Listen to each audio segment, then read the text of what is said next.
ಎಲ್ಲರಿಗೂ ನಮಸ್ಕಾರ ರೀ. ಹೆಂಗದಿರಿ? ನಾನು ಶ್ವೇತಾ. ಜಗತ್ನ್ಯಾಗ ನಡೆದಿರೋ ಸುದ್ದಿನ ನಮ್ಮ ಉತ್ತರ ಕರ್ನಾಟಕ ಭಾಷೆದಾಗ ಹೇಳಲಿಕ್ ಬಂದೀನಿ. ಮಸ್ತ್ ಚಾ ಕುಡ್ಕೋತ ಖಡಕ್ ಮಿರ್ಚಿ ಮಂಡಕ್ಕಿ ನೋಡ್ರಿ. ಹೇ ಖರೇನೆ ಖಡಕ್ ಚಾಯ್ ಬೇಕಾಗ್ಯದ ನೋಡ್ರಪ್ಪ. ಏನ್ರಿ ಬೆಂಗಳೂರು ಮಳಿ ವೆದರಿಗೆ ಮಸ್ತ್ ಚಾ ಕುಡಿಲೇಬೇಕಂತ ಅನ್ಸ್ಲಿಕತ್ತದ. ಎಂಥ ಮಳಿ ಅದು, ಎಂಥ ಮಳಿ. ನಮ್ಮ ಬೆಂಗಳೂರಿನ ಈಗಿನ ಸಿಚುವೇಶನ್ ಹೆಂಗದ ಅಂದ್ರ ಕೆಂಗೇರಿ ಕೆರಿ ಆಯ್ತು, ರಾಜಾಜಿನಗರ ರಿವರ್ ಆಯ್ತು, ನಾಗರಭಾವಿ ನದಿ ಆಯ್ತು, ಬೊಮ್ಮಸಂದ್ರ ಬಾವಿನೇ ಆಯ್ತು, ಫ್ಲೈಓವರ್ಗಳೆಲ್ಲ ಫಾಲ್ಸ್ ಆದ್ವು, ಅಂಡರ್ ಪಾಸ್ ಎಲ್ಲ ಪೂಲ್ ಆದ್ವು. ಒಟ್ಟನ್ಯಾಗ ಎಲ್ಲಾನು ಕೊಚ್ಕೊಂಡ್ ಹೋಗ್ಲಿಕ್ಕತ್ತದ. ಇನ್ನೇನ್ರಿ ಸಿದ್ದರಾಮಯ್ಯನವರು ಈ ಬಸ್ಸು ಆಟೋ ಮೆಟ್ರೋ ಎಲ್ಲ ರೇಟ್ ಹೆಚ್ಚಾಗ್ಯದ, ಇರುವುದೊಂದು ಫ್ರೀ ಬಸ್ ಐತ್ಲ ಹೆಣ್ಮಕ್ಳಿಗೆ, ಅದನ್ನ ಕ್ಯಾನ್ಸಲ್ ಮಾಡಿ ಈ ಮಳೆಗಾಲ ಮುಗಿಯೋ ತನಕ ಉಚಿತ ಬೋಟ್ ವ್ಯವಸ್ಥೆ ಮಾಡೋದು ಬಹಳ ಬೆಟರ್ ಅನ್ಸ್ಲಿಕ್ಕತ್ತದ. ಈ ನಿಮ್ಮ 2 ವರ್ಷದ ಸಾಧನೆದಾಗ ಅದು ಒಂದು ಇರ್ಲಿಲ್ಲ, ಏನ್ ತಪ್ಪಾಗ್ತದ?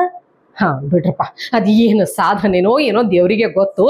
ಗೃಹಲಕ್ಷ್ಮಿ ರೊಕ್ಕ ಬಂದಿಲ್ಲ ಅಂತ ಕೇಳಿದ್ರೆ ಅದೇನು ಮಂತ್ಲಿ ಸ್ಯಾಲ್ರಿ ಅಂತ ತಿಳ್ಕೊಂಡ್ರಿ ನೀವು, ನಾವು ತಿಂಗಳ ಕೊಡ್ತೀವಂತ ಹೇಳೇ ಇಲ್ಲ ಅಂತ ಹೇಳಲಿಕ್ ಚಾಲು ಮಾಡಿಬಿಟ್ಟಾರ.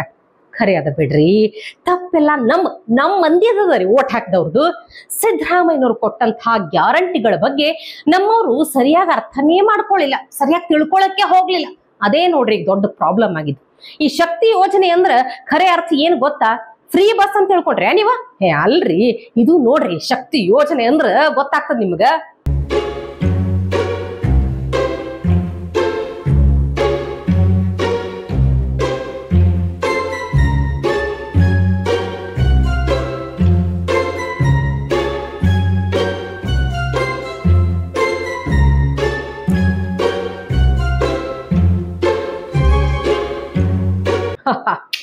ಮಹಿಳೆಯರ ಶಕ್ತಿ ಯೋಜನೆ ಅಂದ್ರ ಖರೇನೆ ಇದೆ ನೋಡ್ರಪ್ಪ. ಕೈ ಸಮಾವೇಶಕ್ಕೆ ಹೋದಂತ ಹೆಣ್ಮಕ್ಳು ಹೆಂಗ ಬಸ್ ಮುಂದ್ ಹೋಗಲಾಗ್ಯದ ಅಂತ ಹೇಳಿ ಎಲ್ಲಾರು ಕೂಡಿ ಥಳ್ಕೊಂಡು ಹೋಗ್ಲಿಕತ್ತಾರ. ಇಷ್ಟೆಲ್ಲ ಗೊತ್ತಿದ್ರು ರಾಹುಲ್ ಗಾಂಧಿ ಅವರು ಕರ್ನಾಟಕಕ್ಕೆ ಬಂದ್ ಎಲ್ಲಾರ ಎದುರಿಗೆ ಹಿಂಗ ಸುಳ್ಳು ಹೇಳ್ತಾರಲ್ಲ, ಏನ್ ಮಾಡೋದ್ರಪ್ಪ?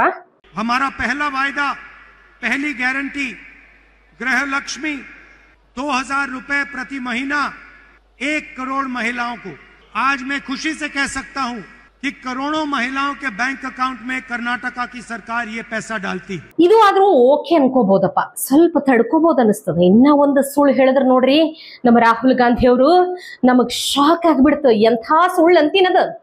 5ನೇ ಯೋಜನೆ ನಾವು ಹೇಳಿದ್ದಂತದ್ದು ಯುವ ನಿಧಿ ಯೋಜನೆಯಲ್ಲಿ ಕರ್ನಾಟಕ ರಾಜ್ಯದಲ್ಲಿರ್ತಕ್ಕಂಥ 3 ಕೋಟಿ ಯುವಕರಿಗೆ ನಾವು ಪ್ರತಿ ತಿಂಗಳು 3000 ರೂಪಾಯಿಗಳನ್ನ ಅವ್ರ ಖಾತೆಗೆ ಪಾವತಿ ಮಾಡುವಂತದ್ದು.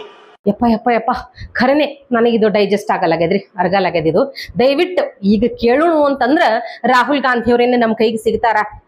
ಸಿಗುದಿಲ್ಲ. ಅವ್ರು ಕಾಂಗ್ರೆಸ್ನವ್ರು ಯಾರಾದ್ರೂ ಪರವಾಗಿಲ್ಲ, ದಯವಿಟ್ಟು ಈ 3 ಕೋಟಿ ಯುವಕರದ್ದು ಡೀಟೇಲ್ ಏನ್ರ ಸಿಗಬಹುದಾ? ಬೇಡ ಬಿಡ್ರಿ. 3 ಕೋಟಿ ಯುವಕರಾಗ ಒಂದು 3 ಮಂದಿ ಇದಾರೆ. ಯುವ ನಿಧಿಯಿಂದ ರೊಕ್ಕ ಯಾರೇ ತಗೊಂಡಾರಂತ ಗೊತ್ತಾದ್ರ ಸಾಕು. ಅಂಥ ಪುಣ್ಯವಂತರನ್ನ ನೋಡ್ಲಾರ್ದ ಇದ್ರ ಹೆಂಗ್ ಹೇಳ್ರಿ? ದಯವಿಟ್ಟು ನಮ್ಮ ಮಿರ್ಚಿ ಮಂಡಕ್ಕಿ ನೋಡೋರಲ್ಲಿ ಯಾರೇ ತಗೊಂಡಿದ್ರಿ ಅಂದ್ರ ಆ ಯುವಕ ನಿಧಿ ಏನ್ ರೊಕ್ಕ ಐತಲ್ಲ ತಗೊಂಡಿದ್ರಿ ಅಂದ್ರೆ ಕಮೆಂಟ್ ಮಾಡಿ ತಿಳಿಸ್ರಿ. ಖರೇನು ನನಗೆ ಸ್ವಲ್ಪ ಸಮಾಧಾನ ಆಗ್ತದ. ಈಗ ನನಗೊಂದು ಡೌಟ್ ಶುರು ಆಗ್ಲಿಕತ್ತದ ನೋಡ್ರಿ. ಈ ಮೋಸ್ಟ್ಲಿ ಈ ಯೋಜನೆ ಏನೈತಲ್ಲ ಸೂಟ್ ಕೇಸ್, ಅದ್ರದ್ದು ಸೂಟ್ ಕೇಸ್ ಅವತ್ತು ಜಮೀರ್ ಅಹಮದ್ ಅವ್ರ ಕೈ ಹಾಕಿತ್ ನೋಡ್ರಿ, ಅದ್ರಾಗ ಹೋಗ್ಬಿಡ್ತೇನಂತ ಅನ್ಸ್ಲಿಕತ್ತದ. ಇದೆ ಈ ಸೂಟ್ ಕೇಸ್ ಮೇಲೆನೆ ನನಗೆ ಯಾಕೋ ಡೌಟ್ ಅದ ನೋಡ್ರಿ. ಬಜೆಟ್ ದಿನ ಜಮೀರ್ ಭಾಯ್ ಅವ್ರ ಕೈಯಾಗೆ ಇತ್ತಿ ಸೂಟ್ ಕೇಸ್ ಇನ್ನಾನು ರಾಹುಲ್ ಗಾಂಧಿ ಮಲ್ಲಿಕಾರ್ಜುನ ಖರ್ಗೆ ಅವ್ರ ಹಿಂದ ಮುಂದ ಸುತ್ತಿ ಏನಾರ ಡೀಲ್ ಮಾಡ್ಕೊಂಡಿರ್ತಾರಂತ ಅನ್ಸ್ಲಿಕತ್ತದ.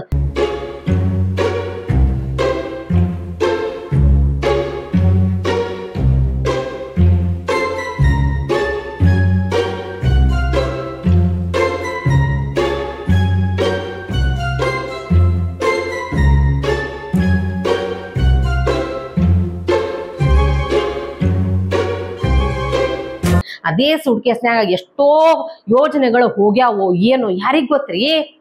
ಈ ರಾಹುಲ್ ಗಾಂಧಿ ನೋಡಿದ್ರ ಹಂಗ, ಈ ಮನುಷ್ಯ ಭಾರತದ ವಿಮಾನ ಎಷ್ಟು ಹೊಡೆದ್ ಹಾಕ್ಯಾರ ಅಂತ ಕೇಳಿ ಭಾರತಕ್ಕೆ ಅವಮಾನ ಮಾಡ್ತಾರ.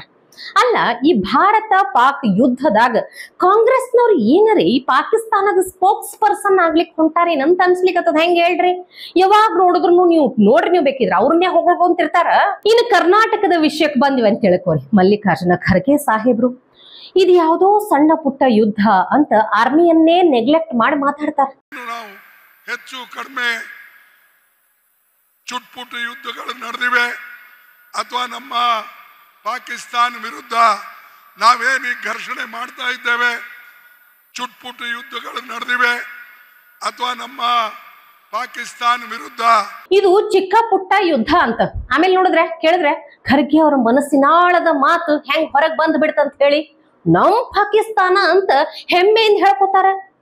ನಾವೇನು ಘರ್ಷಣೆ ಮಾಡ್ತಾ ಇದ್ದೇವೆ, ಚುಟ್ಪುಟ ಯುದ್ಧಗಳು ನಡೆದಿವೆ ಅಥವಾ ನಮ್ಮ ಪಾಕಿಸ್ತಾನ ವಿರುದ್ಧ. ನೋಡ್ರಿ, ರಾಜಕೀಯ ಮಾಡ್ಲಿಕ್ಕೆ ಯಾರು ಬೇಡನಲ್ಲ, ರಾಜಕೀಯ ಮಾಡ್ರಿ. ಒಂದು ಪಕ್ಷ ಇನ್ನೊಂದು ಪಕ್ಷದವ್ರನ್ನ ವಿರೋಧಿಸುದು ಬೈಯುವುದು ಕಾಮನ್ ಆದ್ರ ಮಂದಿ ನಿಮ್ಮ ಪ್ರತಿ ಮಾತನ್ನು ಕೇಳಿಸ್ಕೊಳ್ಳಿಕತ್ತಿರ್ತಾರ. ಅದೇನೋಪ್ಪ ಕಾಂಗ್ರೆಸ್ ಅಂದ್ರೇನೆ ದೇಶ ವಿರೋಧಿ ಸಿದ್ಧಾಂತ ಅನ್ನೋ ಹಂಗ ಆಡ್ಲಿಕತ್ತಾರ. ಇಂಥ ವಿಷಯದಾಗರೆ ಒಂದಾಗ್ಬೇಕು, ದೇಶ ಫಸ್ಟ್ ಅನ್ಬೇಕು. ಈ ಶಶಿ ತರೂರ್ ಪಾಕಿಸ್ತಾನದ ವಿರುದ್ಧ ಭಾರತದ ಹೋರಾಟ ಮೆಚ್ಕೊಂಡ್ರ ಅವ್ರನ್ನೇ ಪಕ್ಷದಿಂದ ಉಚ್ಚಾಟಿಸೋ ಲೆವೆಲ್ಗೆ ಹೋಗ್ತೀರಿ. ನೋಡ್ರಿ, ಅದೇ ಅಸಾದುದ್ದೀನ್ ಓವೈಸಿ ನೋಡ್ರಿ, ಹಿಂದ ಈ ರಾಜಕೀಯ ಅಂತಂದಾಗ ಅವ್ರನ್ನ ಬಿಜೆಪಿ ಅವರು ಸಹಿತ ಸಿಕ್ಕಾಪಟ್ಟೆ ಬೈತಿದ್ರು. ಆದ್ರೆ ಈಗ ಭಾರತದ ಪರ ನಿಂತ್ಕೊಂಡಾಗ ಅವ್ರನ್ನ ಇಡೀ ದೇಶ ಹೊಗಳಿಕತ್ತದ. ಹೌದಿಲ್ಲ ಹೇಳ್ರಿ? ಓಮರ್ ಅಬ್ದುಲ್ಲಾ ಅವರು ಅಷ್ಟೇ, ರಾಜಕೀಯ ಏನೇ ಇದ್ರೂ ಭಾರತದ ಜೊತೆಗೆ ಇಂಥ ಟೈಮ್ನಾಗ, ಯುದ್ಧ ನಡೆದಂಥ ಟೈಮ್ನಾಗ ಒಟ್ಟಾಗಿ ಇರ್ಬೇಕಂತ ಹೊಂಟಾರ.